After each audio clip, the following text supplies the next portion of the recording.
Big boss ಮುಗೀತು, but ಅದರಿಂದ ಹವಾ ಇನ್ನೂ ಕಮ್ಮಿ ಆಗಿಲ್ಲ. ಸೋಷಿಯಲ್ ಮೀಡಿಯಾದಲ್ಲಿ ದಿನ ದಿನ ಜಾಸ್ತಿ ಆಗ್ತಾ ಇದೆ. ಇಂದು ಮತ್ತೆ ಚೈತ್ರ ಕುಂದಾಪುರ ಅವ್ರದ್ದು. ಸೊ ಈ ವಿಚಾರದ ಬಗ್ಗೆ ನಿಮ್ಮ ಪ್ರತಿಕ್ರಿಯೆ ಏನು ಅಂತ? ಏನಾಗಿದೆ? ಪರಚಾಟದ ಬಗ್ಗೆ ಮಾತಾಡಿದ್ರಿ, ಸೊ ಅದಕ್ಕೆ ಅವ್ರು ಕೌಂಟರ್ ಕೊಟ್ಟಿದ್ರು. ಅಲ್ಲ, ನಾನು ಆ್ಯಕ್ಚುಲಿ ಎಲ್ಲಿನೂ ಕೂಡ ನನ್ನ ಫೇಸ್ಬುಕ್ಕಲ್ಲಾಗಲಿ ಅಥವಾ ನನ್ನ ಸೋಷಿಯಲ್ ಮೀಡಿಯಾದಲ್ಲಾಗಲಿ ನಾನು ಎಲ್ಲೂ ಕೂಡ ಅವ್ರ ಹೆಸರನ್ನ ಹೇಳಲೇ ಇಲ್ಲ. ಸೊ ಹಾಗಾಗಿ ಅದು ಹೇಗೆ ಸ್ಪ್ರೆಡ್ ಆಗ್ತಿದೆ ಅನ್ನೋದು ನನಗೆ ಗೊತ್ತಿಲ್ಲ. ಸೊ ನನ್ನ ಸೋಷಿಯಲ್ ಮೀಡಿಯಾದಲ್ಲಿ ನನಗೆ ಯಾರು ಪರಿಚಿದ್ದಾರೆ ಅನ್ನೋದನ್ನ ನಾನು ಕೇಳಿದ್ದೀನಿ ಅಷ್ಟೇ. ಸೊ ಯಾಕೆಂತಂದರೆ ಬಿಗ್ ಬಾಸಲ್ಲಿ ಎಷ್ಟು ತೋರಿಸಿದ್ದಾರೆ ಎಷ್ಟು ತೋರಿಸಿಲ್ಲ ಅನ್ನೋದು ನನಗೆ ಗೊತ್ತಿಲ್ಲ. ಬಿಕಾಸ್ ಈಗ ತಾನೇ ನಾನು ಬಿಗ್ ಬಾಸ್ ಮನೆಯಿಂದ ಹೊರಗಡೆ ಬಂದಿರೋದ್ರಿಂದ ನನಗೇನು ಗಾಯಗಳಾಗಿತ್ತು ಅದಕ್ಕೆ ನಾನು ಪ್ರಶ್ನೆ ಮಾಡಲೇಬೇಕಾಗಿತ್ತು. ಹಾಗಾಗಿ ಯಾರು ಮಾಡಿದ್ದಾರೆ ಅನ್ನೋದನ್ನ ನಾನು ಜನಕ್ಕೆ ಆಡಿಯನ್ಸ್ಗೆ ಬಿಟ್ಟಿದ್ದೆ ಅದನ್ನು.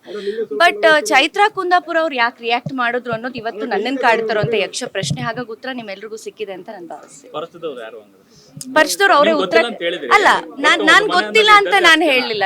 ನಾನು ಗೊತ್ತಿಲ್ಲ ಅಂತ ನಾ ಹೇಳಲಿಲ್ಲ. ನನಗೆ ಆಗಿರೋ ಗಾಯದ ಬಗ್ಗೆ ನಾನು ಹಾಕಿದ್ದೀನಿ ಅಷ್ಟೇ.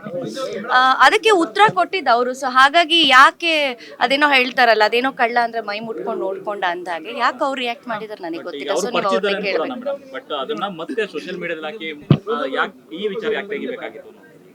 ಅಲ್ಲ, ನನ್ನ ಸೋಷಿಯಲ್ ಮೀಡಿಯಾದಲ್ಲಿ ನಾನು ಹಾಕಿದ್ದೀನಿ ಅಷ್ಟೇ. ನನಗಾದಂಥ ಗಾಯಗಳು, ನನಗಾದಂಥ ನೋವಿನ ಬಗ್ಗೆ ನಾನು ನನ್ನ ಸೋಷಿಯಲ್ ಮೀಡಿಯಾದಲ್ಲಿ ಹಾಕ್ಕೊಳ್ದೆ. ಈಗ ನಾನು ಹೊರಗಡೆ ಬಂದು ಅದನ್ನು ಪ್ರಚಾರ ತಗೊಳ್ಳೋಂಥ ಅವಶ್ಯಕತೆ ನನಗಿಲ್ಲ. ನನಗಾದಂಥ ನೋವು, ನನಗಾದಂಥ ಗಾಯದ ಬಗ್ಗೆ ನಾನು ಹೌದು ತೆಗೆದು ಹಾಕಿದ್ದೀನಿ. ಈಗ ನಾನು ನಿಮ್ಮೆಲ್ಲರ ಮುಂದೆ ತೋರಿಸ್ತೀನಿ ಇದನ್ನು. ಈಗ ನನಗಾಗಿರೋ ಅಂಥದ್ದು, ಯಾಕಂದರೆ ನಾನು ಒಬ್ಬ ಕಲಾವಿದೆ ಆಗಿರೋದ್ರಿಂದ ಈಗ ನನ್ನ ಕಾಲ್ಗಳಲ್ಲೇ ಆಗ್ಬೋದು. ಈಗ ನಾನು ಅದನ್ನು ತೋರಿಸ್ಲೇಬೇಕಾಗತ್ತೆ. ಈಗ ಅದನ್ನು ಬಿಗ್ ಬಾಸ್ ಅವ್ರು ಹೊರಗಡೆ ತೋರಿಸಿರ್ಲಿಲ್ಲ. ಏನು ಹೊರಗಡೆ ತೋರಿಸಿರ್ಲಿಲ್ಲ? ಯಾಕೆಂದರೆ ನಾನು ಬಿಗ್ ಬಾಸ್ ಇಂದ ಬಂದ್ಮೇಲೆ ಎಷ್ಟೋ ವಿಚಾರಗಳು ಅಲ್ಲಿ ಆಗಿರೋದೇ ಒಂದು, ಬಟ್ ಹೊರಗಡೆ ಬಂದಿರೋದೇ ಇನ್ನೊಂದು, ಮತ್ತೆ ಅದನ್ನ ಪ್ರೊಜೆಕ್ಟ್ ಮಾಡಿರೋ ರೀತಿನೇ ಬೇರೆ.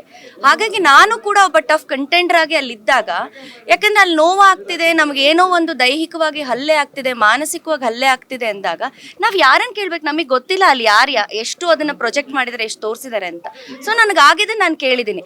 ನೋಡಿ, ಯಾವಾಗಲೂ ಕೂಡ ಒಂದು ಆಕ್ಸಿಡೆಂಟ್ ಅನ್ನೋದು ಬೇರೆ. ಯಾಕೆಂತಂದ್ರೆ ಉದ್ದೇಶ ಪೂರ್ವಕವಾಗಿ ಇಂಟೆನ್ಷನಲಿ ಮಾಡುವಂಥದ್ದು ಬೇರೆ. ಸೊ ಹಾಗಾಗಿ ನನ್ನ ನೋವನ್ನ ನಾನು ತೋಡ್ಕೊಂಡಿದ್ದೀನಿ ಅಷ್ಟೇನೆ. ಸೊ ಕೆಲವರಿಗೆ ಅದು ಅವರೇ ಮಾಡಿದ್ದಾರೆ ಅನ್ನೋದೇ ಆದ್ರೆ, ಅಥವಾ ಅವ್ರಿಗೆ ಯಾಕೆ ಅದು ಆ ರೀತಿ ಬಿಂಬಿಸ್ತಾ ಇದ್ದಾರೆ ಸೋಷಿಯಲ್ ಮೀಡಿಯಾದಲ್ಲಿ ಅಂತ ನನಗೆ ಗೊತ್ತಿಲ್ಲ. ಸೊ ನನಗಾಗಿರುವಂತ ನೋವನ್ನ ನನ್ನ ಫೋಟೋನ ನಾನು ಹಾಕೊಂಡಿದ್ದೀನಿ ಅಷ್ಟೇ. ಎಲ್ಲೂ ಕೂಡ ಅಲ್ಲ, ಯಾರದಕ್ಕೆ ಉತ್ತರ ಕೊಡ್ತಿದ್ದಾರೆ ಅಂತ ಅಂದ್ಮೇಲೆ ಒಂದ್ ನಿಮಿಷ ಮೇಡಮ್, ಮೇಡಮ್ ಈಗ ಅಲ್ಲಲ್ಲ, ಒಂದ್ ನಿಮಿಷ.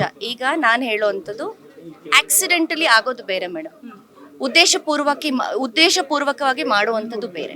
ಅದನ್ನ ಹಲ್ಲೆ ಅಂತ ಕರಿತಾರೆ. ಅದನ್ನೇ ನಾ ಹೇಳೋದು, ಅದನ್ನ ಹಲ್ಲೆ ಅಂತ ಕರಿತೀವಿ. ಎಲ್ಲೂ ನಮ್ಮ ಹತ್ರ ಬಿಗ್ ಬಾಸ್ ಬರೆಸ್ಕೊಂಡಿರಲ್ಲ ಮೇಡಮ್. ನಿಮ್ಮ ಮೇಲೆ ನಾವು ಕಂಟೆಸ್ಟೆಂಟ್ಸ್ ನ ಒಳಗಡೆ ಕಳಿಸ್ತೀವಿ, ಉದ್ದೇಶಪೂರ್ವಕವಾಗಿ ನಿಮ್ಮ ಮೇಲೆ ಅಟ್ಯಾಕ್ ಮಾಡ್ತಾರೆ ಅಂತ ನಮ್ಮ ಹತ್ರ ಎಲ್ಲೂ ಬರೆಸ್ಕೊಂಡಿರೋದಿಲ್ಲ.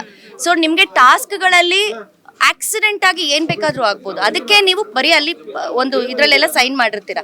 ಬಟ್ ಎಲ್ಲೂ ಕೂಡ ನಿಮಗೆ ಒಳಗಡೆ ಬರುವಂತವ್ರು ಉದ್ದೇಶಪೂರ್ವಕವಾಗಿ ನಿಮ್ಮನ್ನ ಟಾರ್ಗೆಟ್ ಮಾಡ್ತಾರೆ ಅಂತ ಎಲ್ಲೂ ಕೊಟ್ಟಿಲ್ಲ. ಸೊ ಎಲ್ಲೂ ನಾವು ಆ ಥರ ಡಾಕ್ಯುಮೆಂಟ್ಸ್ಗೆ ಎಲ್ಲೂ ಕೂಡ ಸೈನ್ ಮಾಡಿರೋದಿಲ್ಲ. ಇಂಟೆನ್ಷನಲಿಗೂ ಆಕ್ಸಿಡೆಂಟ್ಗೂ ತುಂಬಾ ಬಹಳಷ್ಟು ಅಜಗಜಾಂತರ ವ್ಯತ್ಯಾಸ ಇದೆ. ಈಗ ನಾವು ರೋಡಲ್ಲಿ ಹೋಗ್ಬೇಕಾದ್ರೆ ನಾವು ಒಬ್ಬರ ಮೇಲೆ ಬೇಕು ಅಂತ ಹೇಳಿ ಅಟ್ಯಾಕ್ ಮಾಡೋದನ್ನ ಏನಂತ ಹೇಳ್ತಾರೆ ಮೇಡಮ್? ಗೊತ್ತಿಲ್ಲದೆ.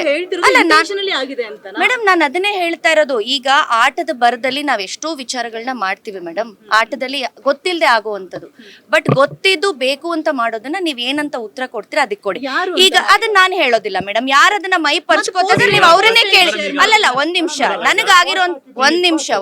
ನನಗಾಗಿರುವಂತ ಗಾಯದ ಬಗ್ಗೆ ನಾನು ಹಾಕೊಂಡಿದ್ದೀನಿ, ಕರೆಕ್ಟ್. ಬಟ್ ನಾನು ಎಲ್ಲೂ ಕೂಡ ಇಂಥವ್ರು ಮಾಡಿದಾರೆ ಅಂತವ್ರು ಮಾಡಿದಾರೆ ಅಂತ ಹೇಳಿಲ್ಲ. ಅದಕ್ಕೆ ಯಾರು ಪ್ರತಿಕ್ರಿಯೆ ಕೊಟ್ಟಿದ್ದಾರೆ ದಯವಿಟ್ಟು ಅವ್ರನ್ನ ಉತ್ತರ ಕೇಳಿ. ಅಲ್ಲ, ನಾನು ಹೇಳಲೇಬೇಕಲ್ವಾ ಮೇಡಮ್? ಯಾಕೆಂದ್ರೆ ನಾನು ಹೊರಗಡೆ ಬಂದ್ಮೇಲೆ ಅಲ್ವಾ ನಾನು ಕೆಲವು ವಿಡಿಯೋಸ್ ನ ನೋಡ್ತಾ ಇರೋಂಥದ್ದು. ನಾನು ಯಾಕೆ ಇದಕ್ಕೆ ಪ್ರತಿಕ್ರಿಯೆ ಕೊಟ್ಟಿದ್ದೀನಿ ಅಂದ್ರೆ, ನಾನ್ ಬಿಗ್ ಬಾಸ್ ಇಂದ ಹೊರಗಡೆ ಬಂದ್ಮೇಲೆ ನಾನು ಕೆಲವು ವಿಡಿಯೋಸ್ನ ನೋಡ್ತೀನಿ. ನಾನು ನೋಡಿದಾಗ ನನ್ನ ಮೇಲೆ ಸುಳ್ಳು ಆಪಾದನೆಗಳನ್ನ ಹಾಕಬೇಕಾದ್ರೆ ನಾನು ಅದಕ್ಕೆ ಉತ್ತರ ಕೊಡ್ಲೇಬೇಕು ಮೇಡಮ್. ಈಗ ನಾನ್ ಬಿಗ್ ಬಾಸ್ ಇಂದ ಹೊರಗಡೆ ಬಂದ್ಮೇಲೆ ನಾನು ಯಾರ ಮೇಲೂ ಆರೋಪ ಹೊರಿಸ್ಲಿಲ್ಲ. ನಾನು ಈ ಹಿಂದೆ ಬಂದು ನಾನು ಕೆಲವು ವಿಡಿಯೋಸ್ನ ನೋಡಿದಾಗ ಯಾಕೆ ನನ್ನ ಹೆಸರನ್ನ ಕೆಲವ್ರು ತಗೊಂಡಿದ್ದಾರೆ ಅನ್ನೋ ನನಗೆ ಆಸೆ ಆಯ್ತು. ಬಿಕಾಸ್ ಅದು ಕೂಡ ಅವ್ರು ಈಗ ನನ್ನನ್ನು ಪ್ರಶ್ನೆ ಮಾಡಿದಾಗೆ ಆಟದ ಬರದಲ್ಲಿ ಆಗಿದೆ ಅನ್ನೋದೇ ಆದ್ರೆ, ಕೆಲವು ವ್ಯಕ್ತಿಗಳು ಹೊರಗಡೆ ಬಂದು ಯಾಕೆ ನನ್ನ ಹೆಸರನ್ನ ತಗೊಳ್ತಾ ಇದ್ದಾರೆ ಅದು ನನಗೆ ಆಸೆ ಆಯ್ತು. ಸೊ ಅದೆಲ್ಲೋ ಒಂದ್ ಕಡೆ ನನಗೆ ಮನೆ ಒಳಗಡೆನೂ ಪರ್ಸನಲ್ ಟಾರ್ಗೆಟ್ ಅಂತ ಅನ್ನಿಸ್ತು, ಮನೆ ಹೊರಗಡೆನೂ ಕೂಡ ಬಂದು ನನ್ನ ಮೇಲೆ ಅಪಪ್ರಚಾರ ಮಾಡ್ತಿದ್ದಾರೆ ಅಂತ ನನಗೆ ಅನ್ನಿಸ್ತು. ಹಾಗಾಗಿ ನನಗಾಗಿರುವಂತ ಗಾಸಿಗಳ ಬಗ್ಗೆ ನಾನು ಫೋಟೋ ಹಾಕೊಂಡಿದ್ದೀನಿ. ಇಷ್ಟೇ. ಪರ್ಸನಲ್ ವಿಚಾರ ಜಾನ್ವಿ ಅವರು ಕೂಡ ರಿಯಾಕ್ಟ್ ಮಾಡಿದ್ರು, ಅವರು ಕೂಡ ಕಮೆಂಟ್ ಮಾಡಿದ್ರು. ಹೌದು. ಸೊ ಮನೆ ಒಳಗ್ ಕೂಡ ಸಪೋರ್ಟಿವ್ ಆಗಿದ್ರು, ಹೊರಗಡೆ ಬಂದ್ಮೇಲೆ ಕೂಡ ನಿಮ್ ಪರವಾಗಿ ಕಮೆಂಟ್ ಮಾಡಿದ್ರು. ಸೊ ಚೈತ್ರ ಅವರು ಅದಕ್ಕೆ ಮತ್ತೆ ರಿಯಾಕ್ಟ್ ಮಾಡಿದ್ರು. ಸೊ ಇದ್ರ ಬಗ್ಗೆ ಮೇಡಮ್ ಅವ್ರ ರಿಯಾಕ್ಷನ್ ಬಗ್ಗೆ ನಾನು ಏನೂ ಮಾತಾಡಲ್ಲ. ಯಾಕೆಂತಂದ್ರೆ ಅವ್ರು ಏನಕ್ಕೆ ರಿಯಾಕ್ಟ್ ಮಾಡಿದ್ದಾರೆ, ಯಾಕೆ ರಿಯಾಕ್ಟ್ ಮಾಡಿದ್ದಾರೆ ಅನ್ನೋದು ನನಗೆ ಗೊತ್ತಿಲ್ಲ. ನನ್ನ ಪೋಸ್ಟ್ ನನಗೆ ಈ ರೀತಿ ಗಾಯ ಆಗಿರೋದನ್ನ ಅಷ್ಟೇ ನಾನು ಹಾಕೊಂಡಿರೋದು. ಎಲ್ಲೂ ಕೂಡ ನಾನು ಯಾರ ಹೆಸರನ್ನು ಕೂಡ ಹಾಕೊಂಡಿಲ್ಲ. ಸೊ ಇದಕ್ಕೆ ಉತ್ತರವನ್ನ ಅವ್ರು ಯಾಕೆ ಕೊಡ್ಬೇಕು? ಇಷ್ಟೇ ಸಿಂಪಲ್ ಆಸ್ ದಟ್. ನನಗಾಗಿರೋಂಥ ನೋವನ್ನ, ನನಗಾಗಿರೋಂಥ ಗಾಯಗಳನ್ನ ನಾನು ಫೋಟೋ ತೆಗೆದು ಹಾಕೊಂಡಿದ್ದೀನಿ ನನ್ನ ಸೋಷಿಯಲ್ ಮೀಡಿಯಾದಲ್ಲಿ. ಬಟ್ ಎಲ್ಲಾದ್ರೂ ನಾನು ಯಾರ್ದಾರು ಹೆಸರುಗಳನ್ನ ಹಾಕೊಂಡಿದ್ದೀನ? ಯಾರ್ದು ಹೆಸರು ಹಾಕಿಲ್ಲ. ಹಾಗಾಗಿ ಅವ್ರವ್ರಿಗೆ ಯಾರ್ಯಾರಿಗೆ ಏನೇನ್ ಬೇಕೋ ಆ ರೀತಿ ಅವರೇ ಬಿಂಬಿಸ್ಕೊಂಡು ಅವರೇ ಅದಕ್ಕೆ ಉತ್ತರ ಕೊಡ್ತಾ ಇದ್ರೆ ನೀವು ಅವರನ್ನೇ ಕೇಳಬೇಕು.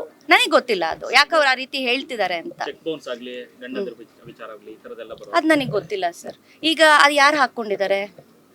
ಚೈತ್ರ ಅವರ ಯಾರು? ಚೈತ್ರ ಕುಂದಪ್ಪ ಅವ್ರು. ನೀವು ಅವ್ರನ್ನೇ ಕೇಳ್ಬೇಕಲ್ವ ಸರ್?